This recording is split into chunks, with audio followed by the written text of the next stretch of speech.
Okay, is that still? Okay. All right, I have the recording button now. Okay, so it looks like we still have just one family that has joined. Do you want to go ahead and get started? Sure, if you think that that's probably what we're going to do tonight. Okay, I'm going to turn off my screen for the recording so nobody needs to see my remodel mess. Okay. Okay, and turn that off. Activities, record.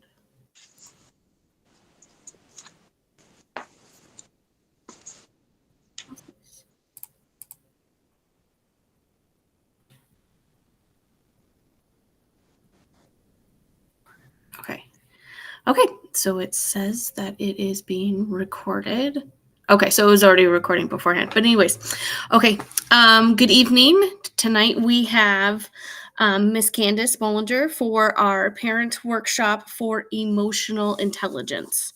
If you are not able to attend or have to leave unexpectedly, we will have this full link posted to the Tumwater School District website. And then also, if you're in with this parent workshop, we just ask that you don't record yourself on any device for the others that are in the class for confidentiality. And like I said, tonight we are here for emotional intelligence. So I will go ahead and let Miss Candyce start away. All right. And if there are any questions, you can either interrupt me or you can message Sarah and she can interrupt me. So don't hesitate to do that. So what we're talking about tonight is emotional intelligence. And I just want to say you're going to get a really abbreviated, intense sort of little workshop about this tonight, because we could literally spend weeks talking about emotional intelligence and how to coach emotional intelligence. So I know it's going to feel a little overwhelming, but hopefully it'll give you a taste enough that it will allow you to pursue more information, including from me if you ever wanted to contact me to get more. So what we're talking about is emotional intelligence, which is actually a really relatively new area of study. Basically, I would say probably that new meaning the 1980s.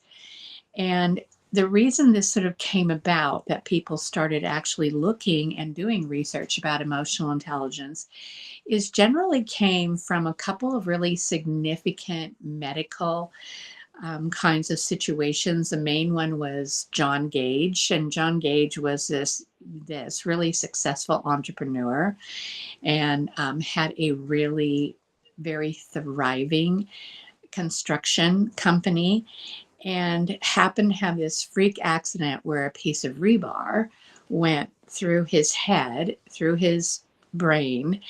And for all practical purposes, it looked like he completely recovered. He was able to walk, talk. And so they didn't think much about it. But within the next 5 years, he lost his business. He lost his family and relationship and ended up on Skid Row.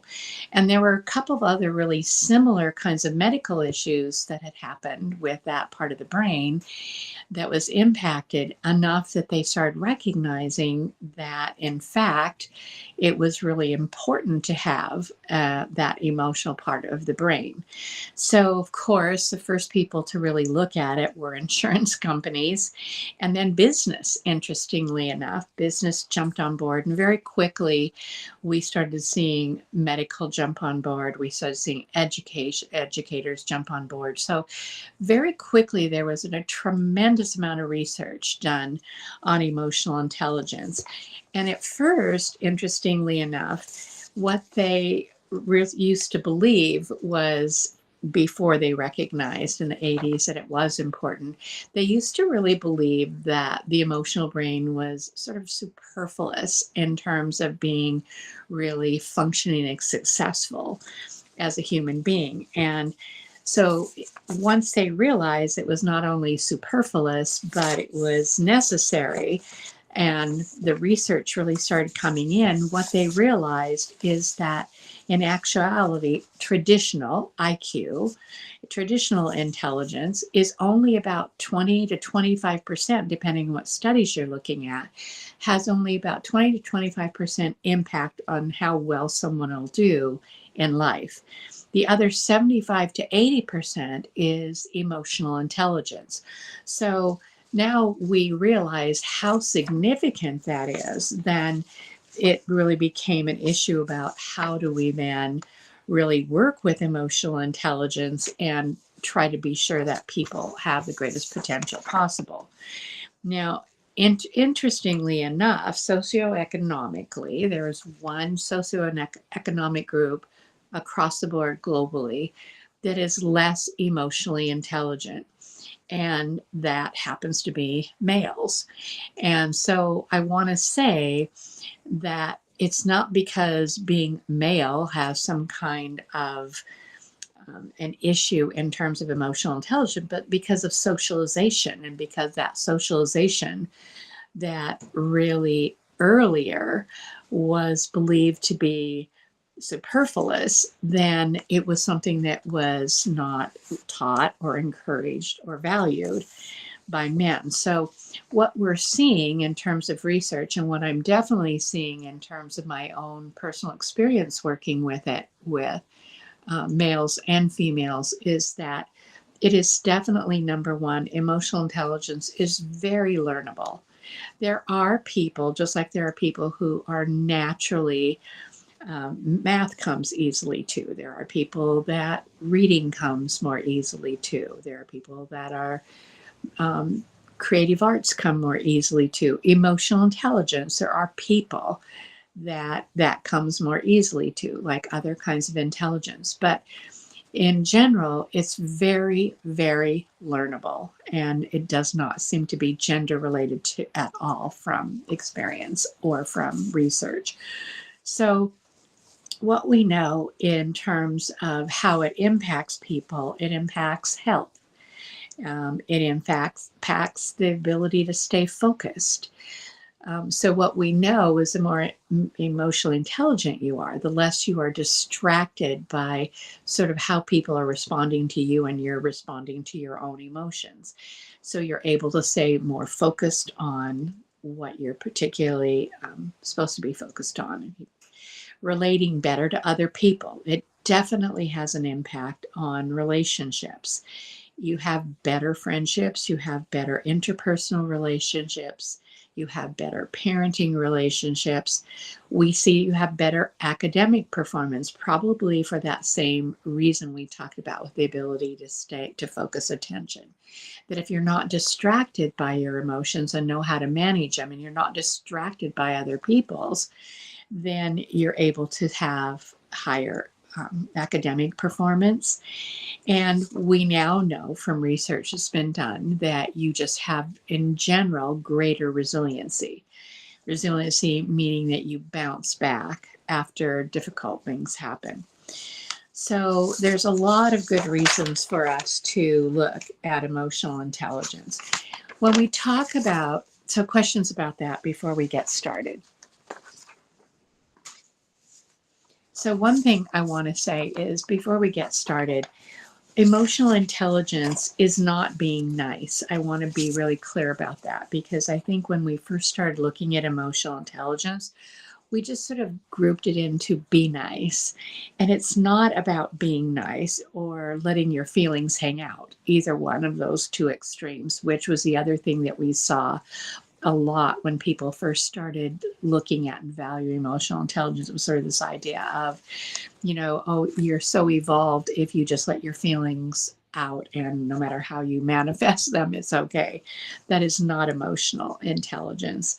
So basically, it refers to your capacity to recognize and manage your feelings, to recognize and manage other people's feelings, to use emotions for good decision making and for influencing people. So let's break that down.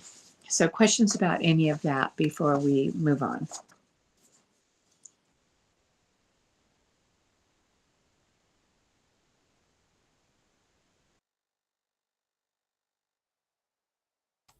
Looks like we're okay.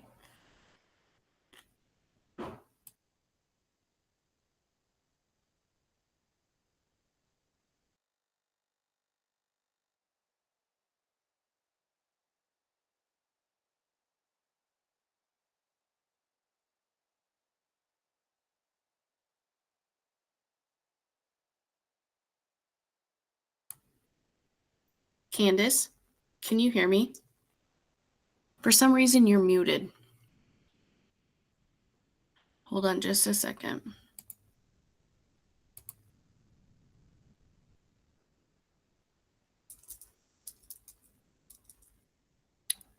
Yeah, hold on. It looks like you're muted. I don't understand why. Can you see it on your end?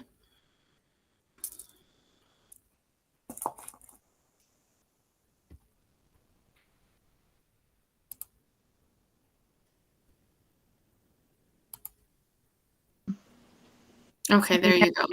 Sarah, can you hear me? I can hear you now. I don't know how it got muted. Could I you don't know either. let class hear me? Yep, you are good now. Did you hear any of it, Sarah? Mm-mm. So we're starting over. Well, no, from the point where you just this last time you just asked questions. Oh, okay. So I think you were just asking questions and then it went. Mute. And Okay. then I said we I'm were gonna all do this good. just in case it bounces off again, and then I'll be able to turn Okay. it on. I'll Okay. go ahead and mute my. All right. So there are basically 5 components of emotional intelligence that are interrelated. The most basic form of emotional intelligence is emotional self-awareness. Now, in emotional self-awareness, what that includes are that you basically recognize appropriate body cues and emotions. You have the capacity for managing your emotions, to label them accurately, to stay open to unpleasant as well as pleasant emotions. Now, interestingly enough, one of the things that we saw actually diminish in terms of emotional intelligence in the last couple of generations was that capacity to stay open to unpleasant as well as pleasant emotions. As we became more child focused in our parenting and more interpersonal in our relationships, what we did was we started being more careful and being protective about our kids experiencing unpleasant emotions, not wanting them to ever experience unpleasant emotions, and probably us not wanting to experience any of the unpleasant emotions as a result of that. So this is something I really want to focus on, that in this first component of emotional intelligence, it's recognizing all of your emotions and it's managing all of your emotions, and it's really equally being open to both unpleasant as well as your pleasant emotions. Number 4 is the capacity for experiencing and recognizing multiple emotions. So when we first started looking at this, it was very simple. It was you're going to a friend's house and you're excited, but stay overnight, and it's your first time, and a parent would say, oh, I bet you're really excited.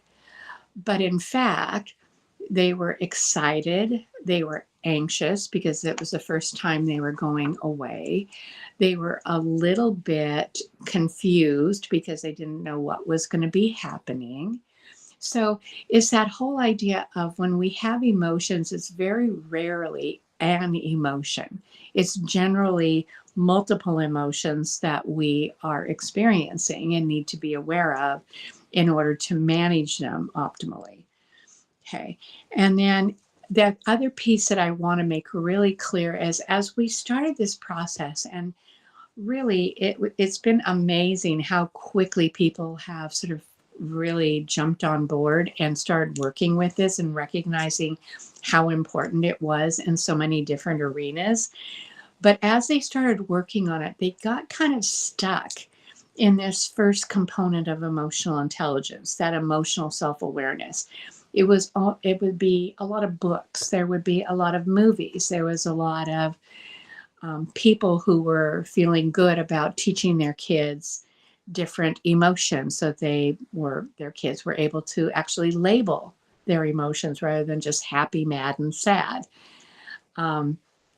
They were able to start to basically manage some of their emotions. But what I really wanted people to be clear about is that they got stuck in the sense that their kids could label what they were feeling, but they didn't know what to do to manage that emotion, and they didn't know what to do to manage other people's emotions. So as we talk about this tonight, what I want to make clear is it is incredibly important to be emotionally self-aware. It's basically, your foundation for the other components of emotional intelligence.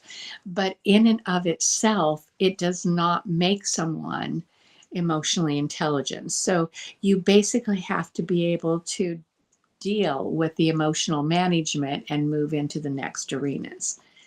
So, questions about that?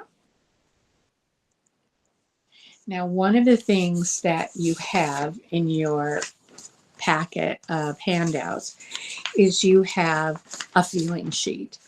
And your feeling sheet basically is a sheet. I'm just going to hold it up. It's a sheet with many, many, many, many emotions on it. So majority of adults use three emotions: happy, mad, and sad. And sad and mad are not even what we call primary emotions. We call them secondary emotions, meaning that the primary emotion, if you're angry that your kids ran into the road, you're not angry, you were scared. That's your primary emotion. Your response was anger. So happy, mad, and sad, you can see, was a pretty minimal amount of emotions to introduce and for people to function well on. So you have this whole list of emotions. And what I want people to do, because it can be overwhelming when you first start really dealing with emotional intelligence and labeling them, is pick out maybe 5 emotions that you or your child is having on a regular basis, and then really make an attempt to try to go ahead and use those emotions for a couple weeks. Then when you sort of feel like those emotions are pretty integrated in your vocabulary and in your daily life, pick out 5 more that you think might be, so that by the end of 6 to 12 weeks, you could have anywhere between 30 to 60 emotions that you're using regularly, which would be incredibly good compared to people who on average use 3. So and we'll come back to your feeling sheet later as we need to. So that's the first component, is emotional self-awareness. The second component is managing your emotions. That is, when we talk about managing your emotions, it's like really understanding that there are things you can do to minimize the duration of unpleasant emotions. And so we talk about an emotional intelligent toolbox. We'll talk about strategies that help people come back to that place of well-being, what we call being centered or grounded, after being in a situation where they have intense unpleasant emotional experiences. So basically, tools to limit the duration of that. The other thing is, we use tools to deal with emotions when they're out of control, and recognizing that maybe your reasoning is going to be impaired. So helping people recognize when it is that our emotions are going to impair good judgment. And on the flip side of that, to recognize when our emotions might in fact be really useful to us in terms of making decisions and so on. So emotional regression or avoidance are not emotional intelligence. The goal is not to not have feelings. The goal is to know how to manage more feelings. So improper emotional management, if we're not managing those emotions properly, we're going to have more depression, more anxiety, more hostility. So that's the second component, is management of those. Now, as we get through this, I'll come back and kind of use a map for you to show you sort of what those tools will be for each one of these components, or what some of the tools will be. Okay, the third component of emotional intelligence is using your emotions to maximize your decision making and your intellectual processing. So, recognizing which emotions may lead to impairing good decisions, recognizing which emotions might actually help a good decision. So, one of the things that would happen is, for when we saw emotional intelligence in the past as being superfluous to logic and good judgment and decision making, we completely dismissed what would be considered being intuitive, having gut feelings. And of course, the people who professed having that generally tended to be women, which made people even more likely to dismiss it. But as the research was done and we started recognizing how important emotional intelligence was, we realized that that neurobiological response was actually a hugely important part of emotional intelligence, and that we really had to use that emotional intelligence to make good decision making, which is part of what happened with John Gage, was that he became really emotionally volatile. His decision making was quite irrational. And so they realized, okay, we really need to use our emotional brain to make good decisions. Now, interestingly enough, early on, the belief was that you use your intellectual, rational part of your brain first as information came in, then you processed it, or needed to process it, through your emotional brain, and that's how you made a good decision. As they started to do more and more research about decision making and emotional intelligence, what they realized was that, in fact, it was the opposite, that information is first processed through the emotional brain. And then, after being processed through the emotional brain, we process it through the rational brain and then make our decisions. So, with that said, it became more and more important for us then to be aware that those somatic responses, those neurobiological responses, were actually incredibly important, because there are some things that we needed to learn to be able to focus on and say we pay attention to those first, because we don't have time for it to be processed in our rational brain. So, for example, we will now work with kids in terms of personal health and safety, and we'll say to them, if you have a gut feeling that something or someone isn't safe, then take action. Act on that now. Move away, get help. Later, we can go back and process why you had that feeling. And it may be something like that's just an unfamiliar kind of experience. But if in fact your body was responding to unfamiliarity as danger, you don't want to wait in case there is a problem. So we know for years that many women who were raped had said they had a gut feeling about the person, but they let it process through their rational brain and convinced themselves they were being irrational and they didn't need to take action. So we now know that we probably knew this long ago and had experiences of it years before we really had the research that backed up that it is going through your emotional brain, and we need to really teach ourselves and our children to pay attention to those somatic responses, your body responses, and And then recognize that if it's something that has to do with safety or well-being, that we act on those and then go back later and process them more through our emotional brain. So questions about using emotions to maximize decision making.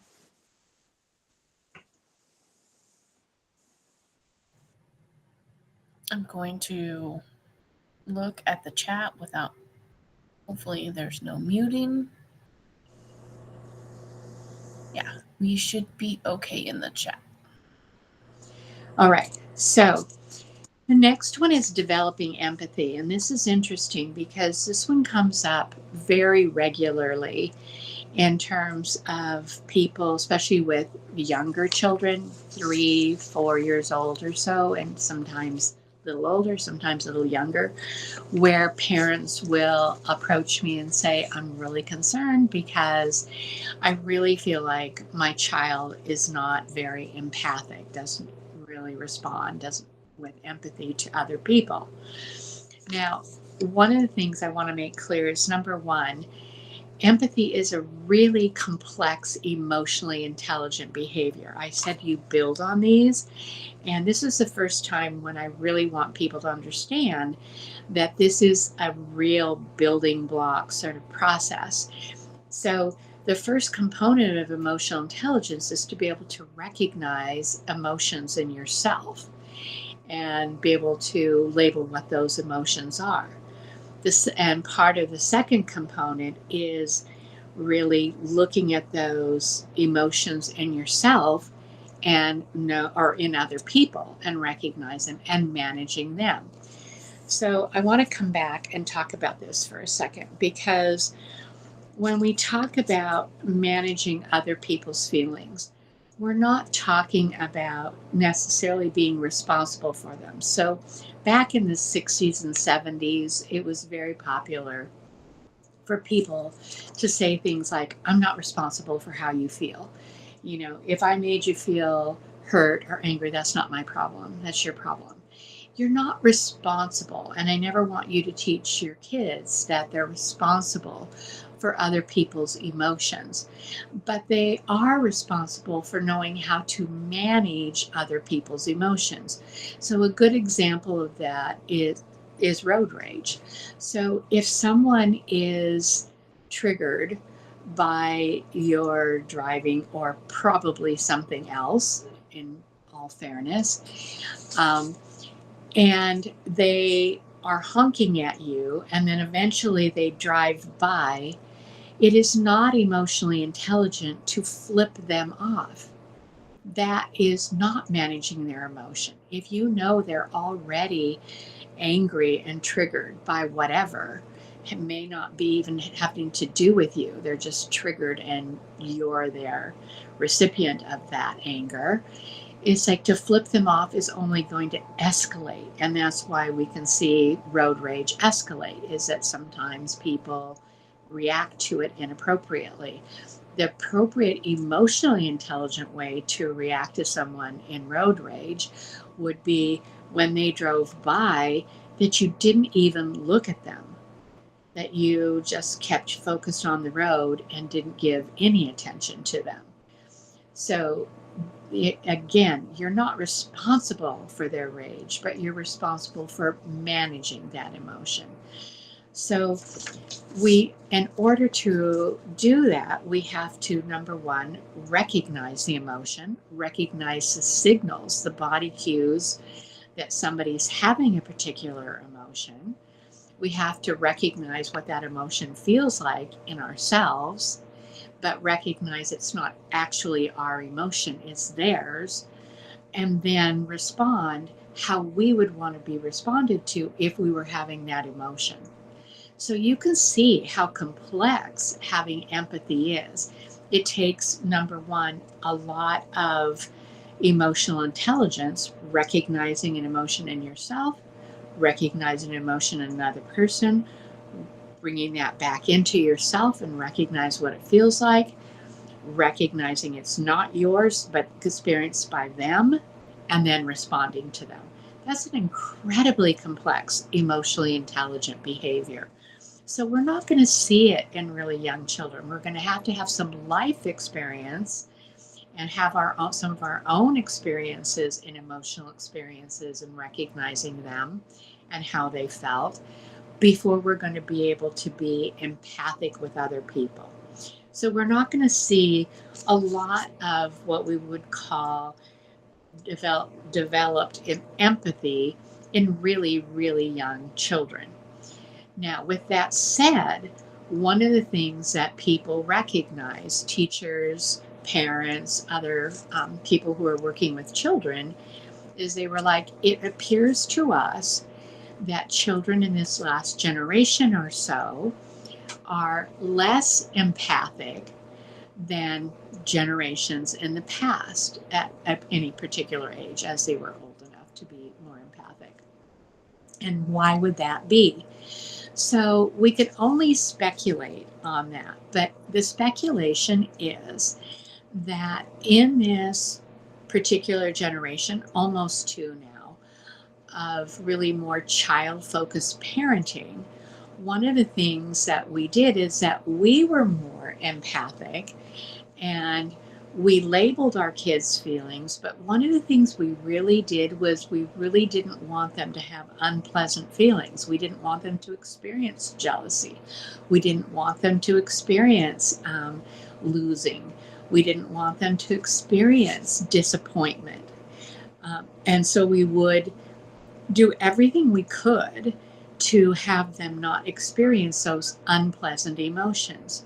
Well, if you don't have the experience of disappointment, you don't recognize what it feels like, you don't label it even in yourself, let alone recognize the cues and the body language that you would get in someone else. And then if you even see it in someone else and you've not experienced it, you don't have empathy for it. So one of the things that I've been really working with parents on is how important it is for your kids to experience all of their emotions, not just pleasant emotions. They can learn to shorten the duration of unpleasant emotions, but the goal is not to not experience unpleasant emotions, because if we undermine that, we undermine empathy. And empathy is a hugely important component of emotional intelligence in terms of relationships of all kinds, in terms of influencing people. So, questions about empathy and developing empathy.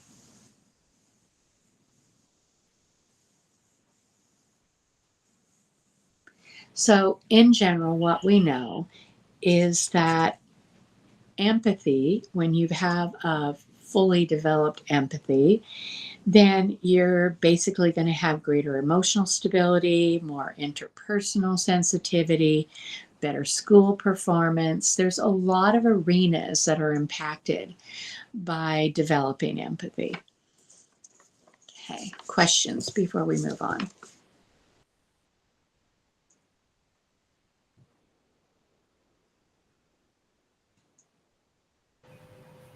The chat is clear.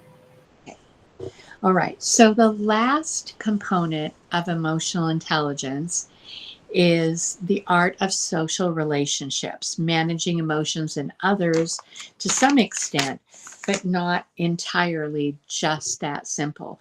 It's basically it's how well you guide an interaction with people, how well you can inspire other people, how easily you can make people comfortable in social situations, and how well you can influence and persuade other people. So if you have a really fully developed emotional intelligence, this art of social relationships is the most emotionally intelligent component. Now, with that said, one of the things that we now are aware of as we've worked on emotional intelligence and as we see people using emotional intelligence is that someone who is highly emotionally intelligent to the point where they are capable of actually influencing other people, persuading other people, etc. If you are that emotionally intelligent and you haven't developed moral intelligence, then you are a dangerous person. Is everybody clear about that? So, as we work on emotional intelligence, it's also incredibly important that we're working on moral intelligence at the same time. Okay. So, questions about the 5 components of emotional intelligence. I want to see, I want to open it to Tana, who's here, Okay, go ahead, Tana. just to see if she's got anything that she wants Question. to add or ask. If you want to unmute yourself. If not, no pressure. I just, Yeah. you're Yeah. one of the 3 amigos this tonight, so we just wanted to. You're totally welcome to unmute yourself at any time as well to ask a question or clarify something. Not anything real specific. I mean, obviously, there's been some intense activities in the last week, so I'm still Processing all that. Yes, processing. I guess this goes to the emotional intelligence versus moral intelligence has me pondering that. Exactly. Exactly. And the importance of both of those being well developed. And otherwise, emotional intelligence can be a weapon, basically. So, yes, I know what you're probably referring to. Okay, so concepts. Let's just talk a little bit. You've got a sheet talking about concepts useful in developing emotional intelligence. And I just want to talk about a few of them so you can see as you think about developing emotional intelligence in yourselves and in your children that it's really quite complex, and why I said we could literally spend weeks talking about emotional intelligence. Each one of these concepts we could talk about in depth, and obviously can't tonight, but I do want to at least start to introduce what some of these concepts are. So one of the things that as we start to talk about emotional intelligence and coaching and teaching emotional intelligence to our children, a lot of times parents and teachers both will come to me and say, this is really overwhelming for me because, to be perfectly honest, I think I have really poor emotional intelligence myself. And so I don't even know how I could teach emotional intelligence to a child or my child when I don't feel like I have very good emotional intelligence. One of the things I want to be really clear about is that you can learn to be more emotionally intelligent as you're coaching emotional intelligence. A lot of times people are actually, their emotional intelligence as adults is improved or improving as a result of working with their child or a child's emotional intelligence. So I don't want people to be intimidated by the fact that they don't feel like they have that many emotionally intelligent sort of toolbox concepts themselves. Is something you can learn as you're teaching. So in terms of some of the concepts that are useful, one is identifying feelings. And we talked about the feeling sheet and how important it is to start to incorporate using them in our language. And identifying feelings is generally starting with number 2 here, which is called somatic responses. Somatic responses are basically what our body experiences when we're having a particular emotion. So I will oftentimes, while I'm coaching kids, for example, in a classroom setting, I'll say, I'll have them in front of me and I'll say, think of a time when you were really, really embarrassed, and then think about where you could feel that in your body, and then silently raise your hand. And I'll wait for, generally there'll be some kids that won't raise their hand at all. They just haven't really weren't that aware of those somatic responses. But after a few minutes, a few kids will have their hands up, and I will then say, where did you feel it? One of them might say, I felt like my face got hot. Another one might say, I felt like my throat got tight. Somebody else might say, I looked down. I had to look down. And I'll say, those are all somatic responses. We don't all have the same somatic response.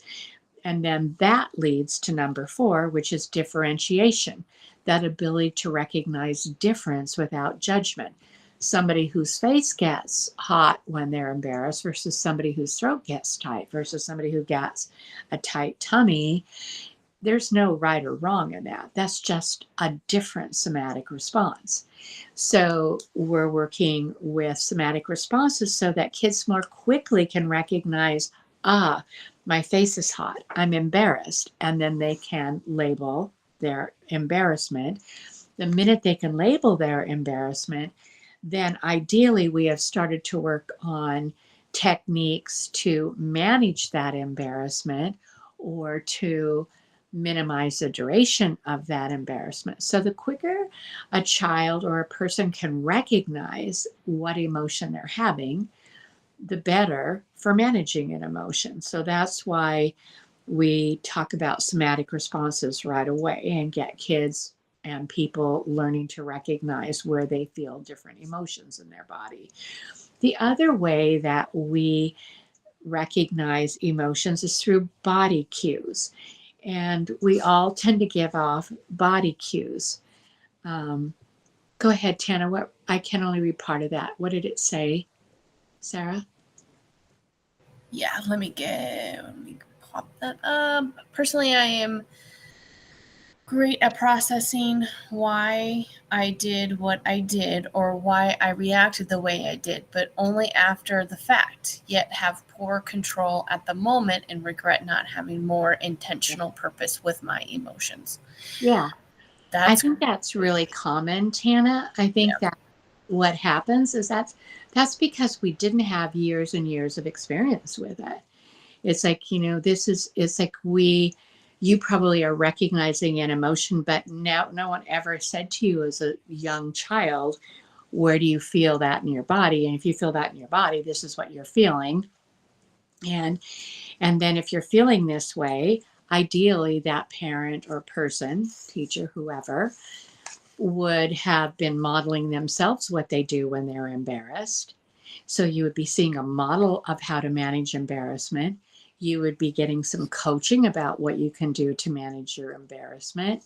And then you'd have the label, you'd have the management, and we don't have that. Most of us didn't grow up with that kind of either model or coaching.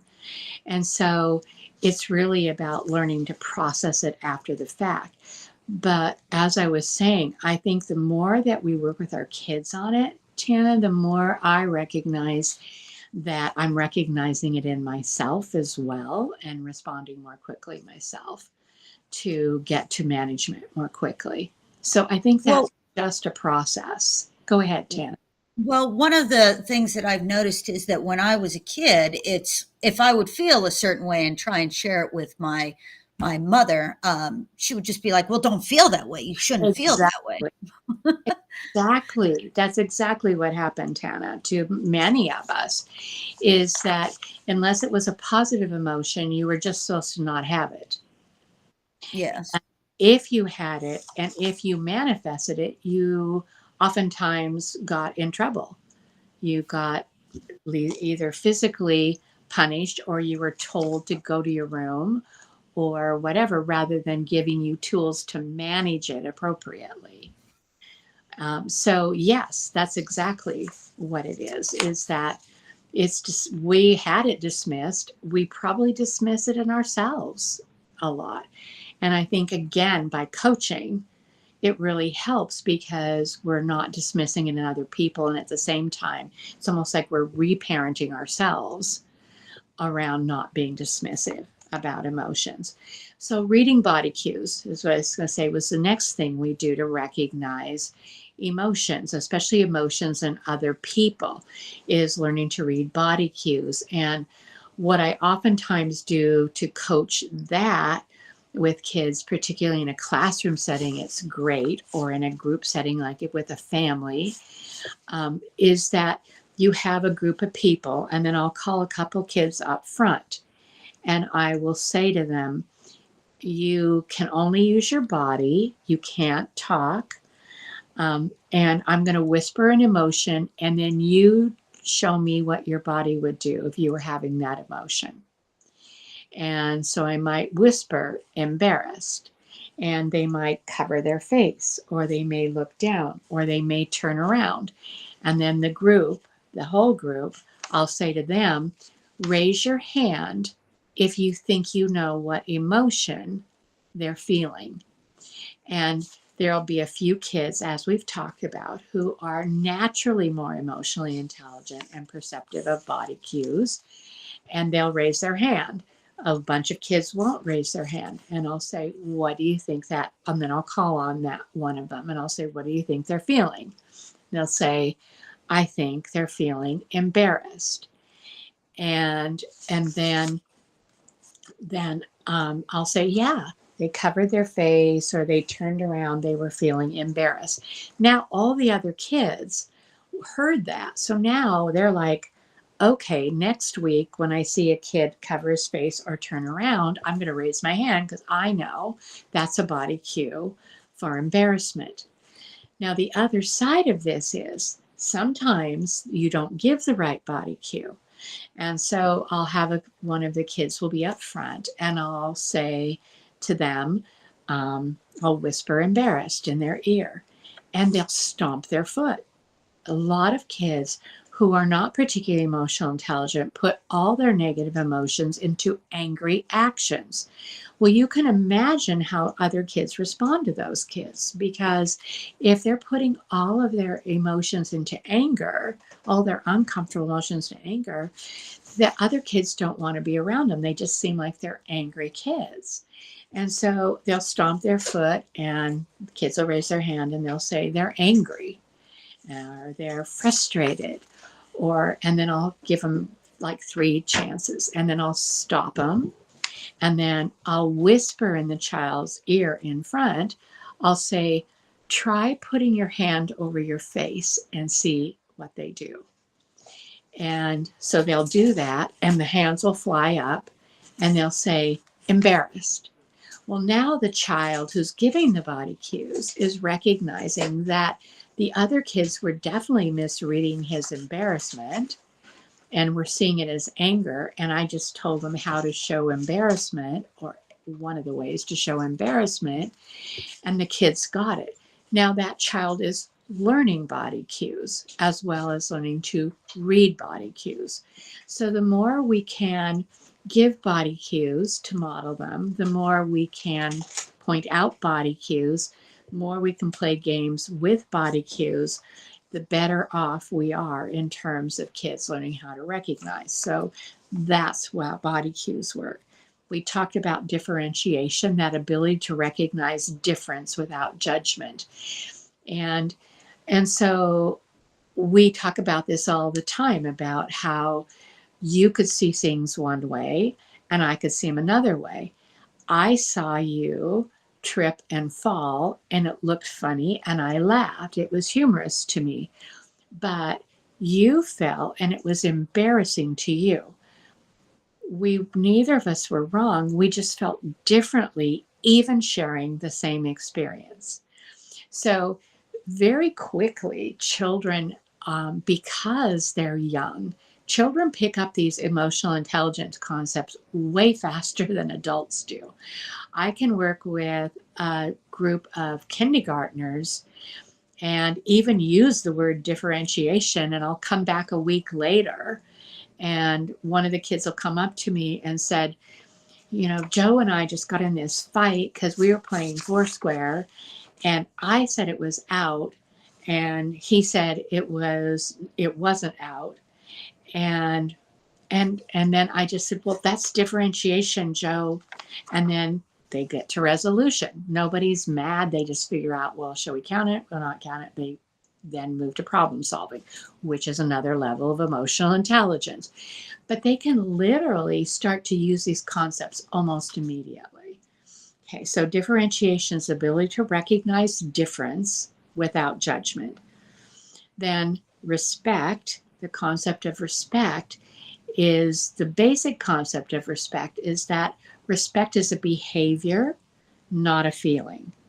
So what we're teaching here is that if you're a respectful person, you treat people, if you have integrity, you treat people with respect. They don't have to earn your respect.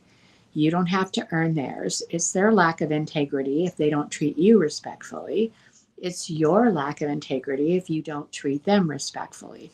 And being respectful means you recognize difference, that you label emotions that you're feeling, but don't expect them to share the same emotions that you're experiencing, that you trust in the ability of another, that you know, so there are these behaviors, and we could talk all, in fact, it is a topic. I think you probably have a lecture that's already been recorded on respect.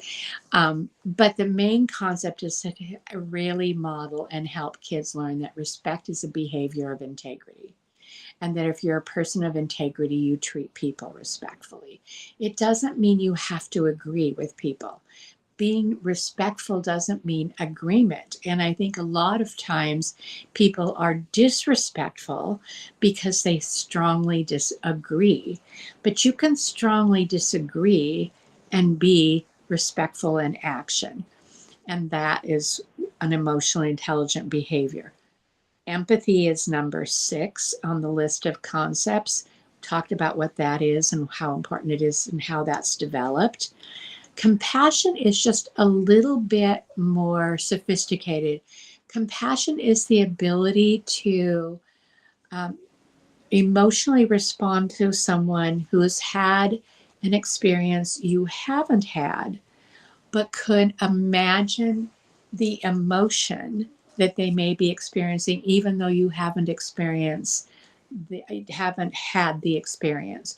So you may not have ever experienced the death of a child, but you can imagine what it would feel like if you had lost a child and respond to that person appropriately. That would be compassion.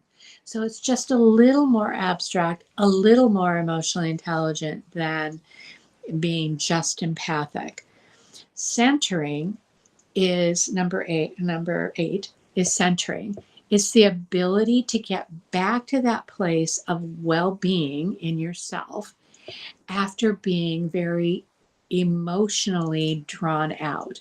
Sometimes positively, but most often we want to have to work at getting back to center after unpleasant emotions. So when kids are really, really angry, we help them get back to that place of well-being by, number 1, teaching them how to release the anger energy appropriately. That might be making a noise like, growling would be an appropriate anger release, or stomping a foot would be an appropriate anger release. And then after the release, they would be looking for things that would center them. Some of us, when we're anxious, for example, would bite our fingernails. That's a centering activity. Some people, when they're anxious, twist their hair. Some people, they're tactile centers. Some people chew gum, they're oral centers, or drink wine, they're oral centers. So we figure out what is our most likely way of centering ourselves. And then we come up with a toolbox that would be appropriate to actually get back to that place of well-being without being destructive, which is the bottom line. Can't destroy property, can't hurt other people, can't hurt yourself. So that's the concept of centering. Then there's conflict resolution.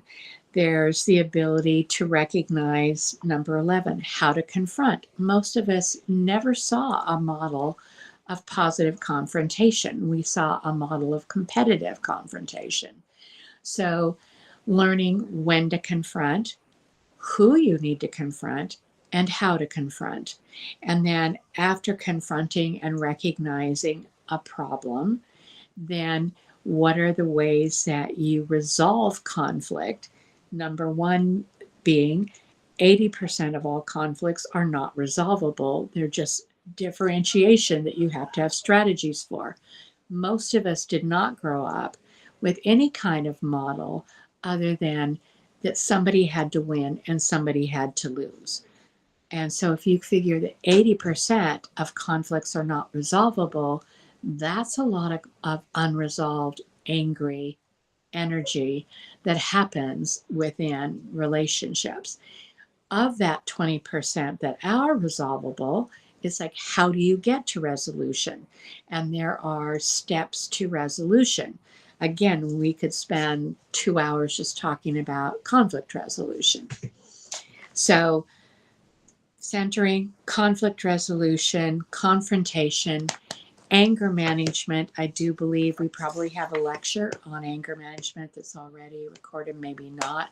But again, it's definitely a 2-hour topic because it's learning what anger is, which is it's a secondary emotion. It's learning to recognize primary emotions underneath there. It's learning how to manage that primary emotion.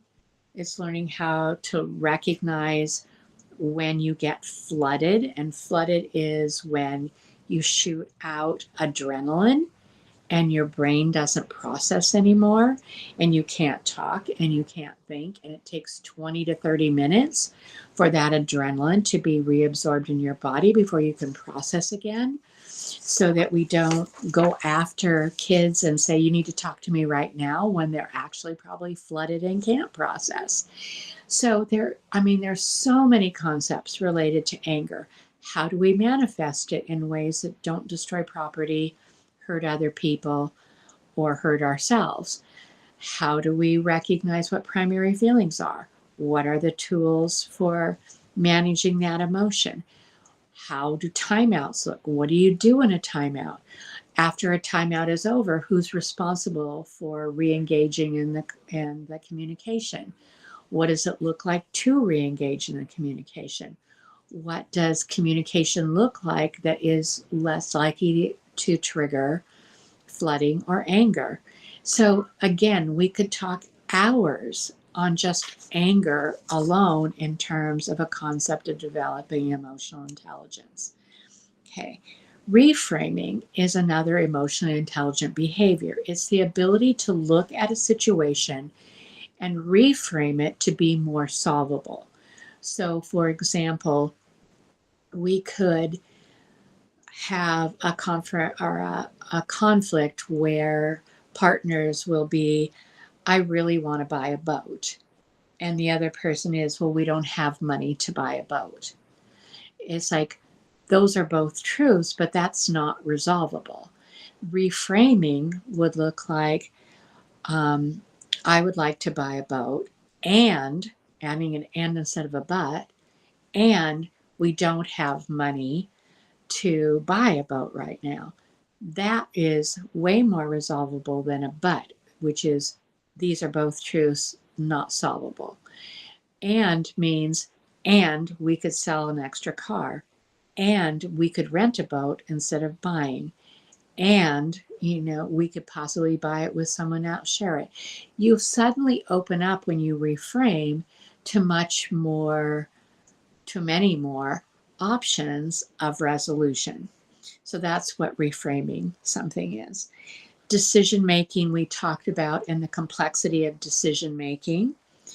presentation is huge. So as we start to talk about body cues and emotions, one of the things that we have to start talking about is we can be having one emotion, but if we are presenting in a way that is read as another emotion, then you're not going to get the same outcome.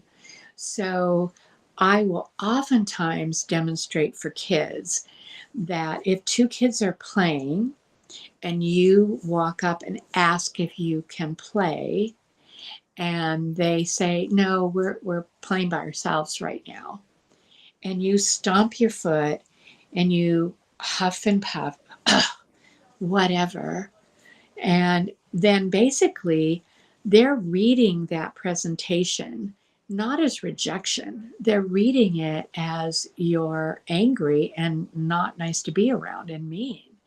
And so, of course, what do? They just feel more compelled not to play with you. They don't feel any need to be empathic with you. And then I will literally demonstrate that if you ask and they say, no, we're playing by ourselves right now, and you then act rejected, which is kind of lowering your head, softening your shoulders, kind of sighing. It's like, okay, I'm okay. And you kind of look back. Inevitably, and I'll demonstrate this because the kids will do it, they'll be like, well, we'll play with you next recess. Or maybe, maybe we could play with you, or we could play with you next recess if you're okay. They're going to respond to you differently. This is true of us as parents to our kids, of teachers to kids, of kids to each other. How we present information and how we present an emotion is going to make a difference on how someone responds to that emotion. So presentation is, and recognizing what the most what effective presentation would be for any particular emotion you're trying to get across is going to be important. I work the other direction sometimes, for example, with parents who will say, I feel like, that my kids don't recognize that I really mean blah, blah, blah, blah, blah. And I'll say, well, so tell me what that would look like. And they'll say, it really hurts my feelings when you come up and kick me in my leg. It's like, that is not a good presentation of severity. I'll say, no, that's the same sort of message or sort of energy in your body and tone of voice you use when you say, honey, you've got to be careful not to knock your water off the table. It's like there's a huge difference in severity there. We have to give presentations that are authentic with the severity of something. So you don't have to call names and be disrespectful. You don't have to be intimidating. You don't have to be physical, and which would also be disrespectful. But you have to use maybe a louder voice, maybe a more firm voice. Do not kick me. I do not want you to kick me. And people will say, well, that would make them cry. And I'm like, that's because they would recognize the severity of their behavior. So it goes both directions. We have to give authentic messaging to get the outcomes we want in terms of emotional intelligence. So that's what presentation is about.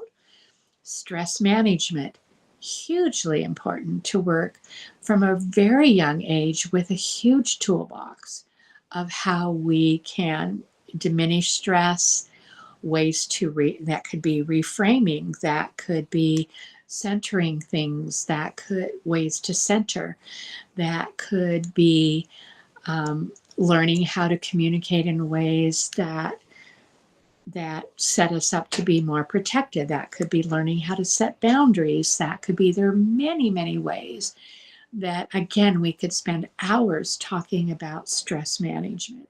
So stress management is emotional intelligence. Communication, which we have talked about in several lectures, is another form of effective communication of emotional intelligence. And then social graces. And social graces are those behaviors that any culture has that are sort of our common universal language for interacting with people generally we don't know as well. So, it's opening doors for people. It's saying please and thank you. It's saying excuse me. Those are some of our social graces in this culture. Every culture has particular social graces that make it easier to navigate their world. So these are just a few of the concepts that are really useful in coaching and learning to be more emotionally intelligent. So, questions about those concepts?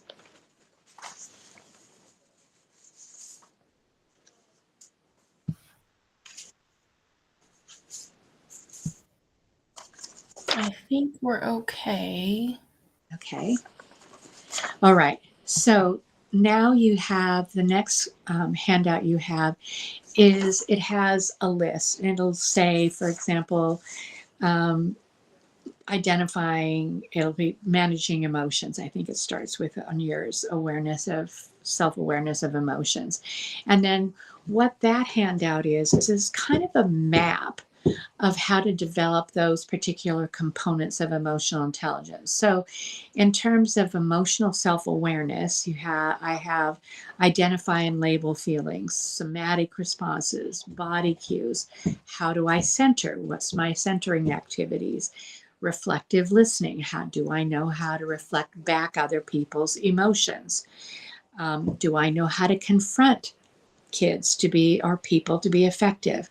Decision making, reframing, differentiation, stress management, conflict resolution, presentation, anger management, and so on. Any one of those concepts are all part of emotional self awareness. And then awareness and managing emotions for others, identifying feelings, somatic responses, body cues, differentiation, reflective listening, conflict resolution, confrontation, empathy, compassion, respect, and anger management. All of those are components that you could be working on to make them be able to be more aware and capable of managing other people's emotions. Empathy, that would be identifying feelings, respect, somatic responses, body cues, reframing, differentiation, reflective listening, decision making, identifying feelings, somatic responses, body cues, differentiation, centering, stress management, anger management, reframing, empathy, and then, of course, there would probably be problem solving under there. Influencing others, empathy, compassion, respect, body cues, somatic responses, reframing, differentiation, anger management, reflective listening. So it's just a way for you to see that as you work on each of those 5 components, you're going to be working on several components at one time to develop that one particular development or emotional intelligence component. So, questions about emotional intelligence in general, how to do it, how to manage it. Please feel free to. So, I believe kind of when I was a kid, it was, alcoholic father and mother who was doing her best, but it was more, everything was my problem. And so if I acted a certain way, I was the one that had the issue.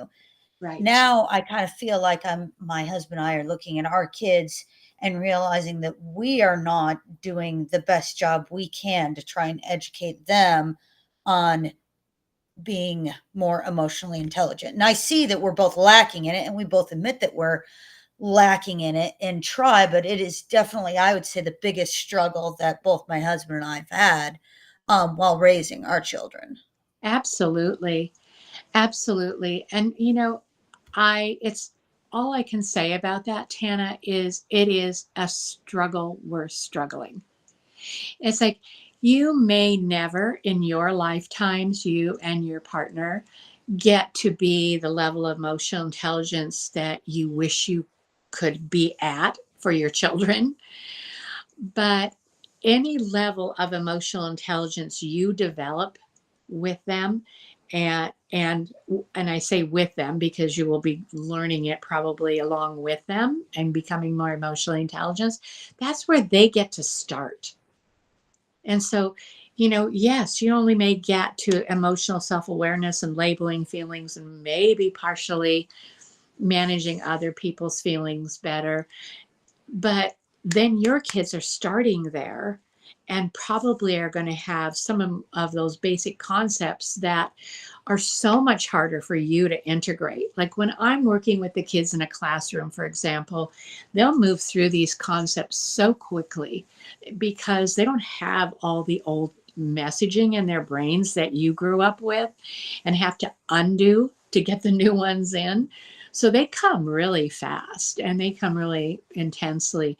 And then they'll say things like, could you have my mom and dad come? Because I want them to know these, because they almost are getting to the place of where they feel like they're more emotionally intelligent than their parents were. If you get your kids to the point where they're more emotionally intelligent than you are, I would say you did an amazing job of parenting. That's a success. And so don't let it intimidate you. Don't let it get you to the point of where you don't want to keep working on it because it's frustrating and a little demoralizing sometimes. It's definitely worth the struggle. And as I said earlier, it's like 80% of how well we do in life. And that means our careers, our relationships, our education has much more to do with emotional intelligence than traditional intelligence. I wish we focused more on emotional intelligence than we do because of that. But I think we're definitely moving in that direction, getting way better at working with that. So just keep struggling. That's all I can say to you is it's worth anything that you can do in this generation to get that moving in a positive way. Have you found that there is difficulty with the explosion of cell phone and technology? Just, I mean, I know with both of my kids, they both want to spend time on Yeah. YouTube, and it's such a distraction from reality that is a daily struggle. Absolutely, too. Yeah, I do think that technology is having an impact on this, and sometimes in both ways. So, in all fairness, but I feel like yes, because they're not getting that one-on-one FaceTime, really having to learn body cues, really having to label emotions, truly having to manifest empathy and compassion, and so sadly enough, I have to say that I think probably a lot of this coaching and growth is going to happen at home and at school, ideally as well at school, in the classrooms with people working on emotional intelligence, hopefully. And because I don't think they are going to get it online, and they're spending a lot of time online. In fact, there are a lot of emotionally unintelligent things that they are being exposed to online that I feel like is important that we are conscious of so that we can counter that in terms of what we're giving for messaging at home and at school. But yes, I think it is a problem, Tana, for sure.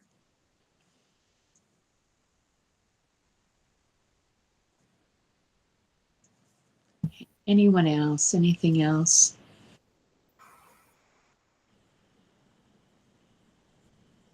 I think we're good.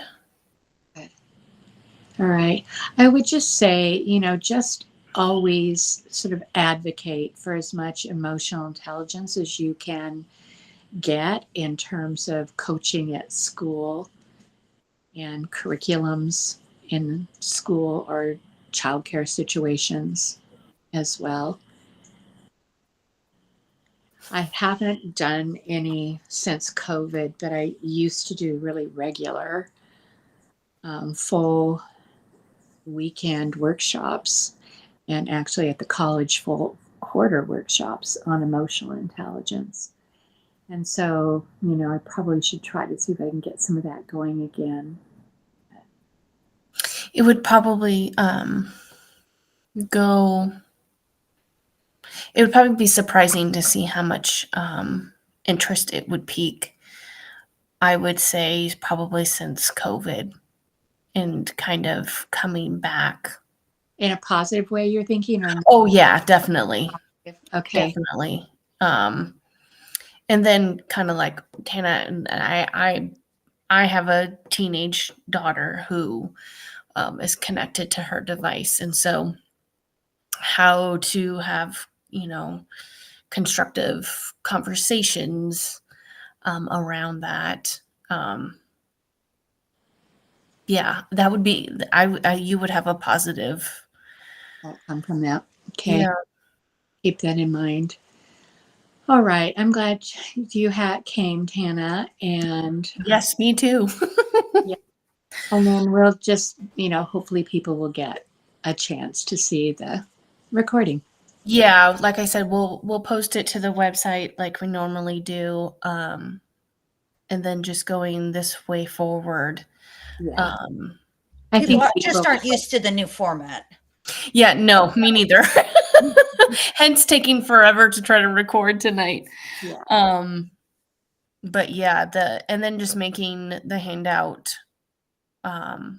accessible, because the first class that went sideways, and then we rescheduled it, and that's when we did the pre-registration with Zoom, and I had everybody's contact information, so I was able to get those handouts out. Yeah. And now with the Google Meets, there's no pre-registration. Which it makes, it's fine either way. I'm just a little, because it's a live link, and so it's out there for anybody and everybody, which is fine. It's open for people. It's just, like I said, I won't know how many people will be attending. But also too, like when we would pre-register for Zoom, I could send up to 30 emails with the handouts, and sometimes we would get, like 13, 14 was always like a good class. So there are people that are getting the information and then just waiting when it fits in for them. Exactly. It's nice to have at least a few people, so that the questions come out, because I think the questions are always helpful. Because the interaction, and yes, exactly. And then other people speaking to where maybe another person would feel more comfortable to say something. Exactly. Yeah. All right. Well, have a good evening, you guys. Yes, you as well. Thank you again, Candice. And we will see you. I believe we won't have another one till January. Yeah, January, I think. I think they decide not to do them during the holiday times. Yeah, so it should be like in the latter part of January. Okay, great. All right. Okay, thank you very much. Thank you so much. Have a wonderful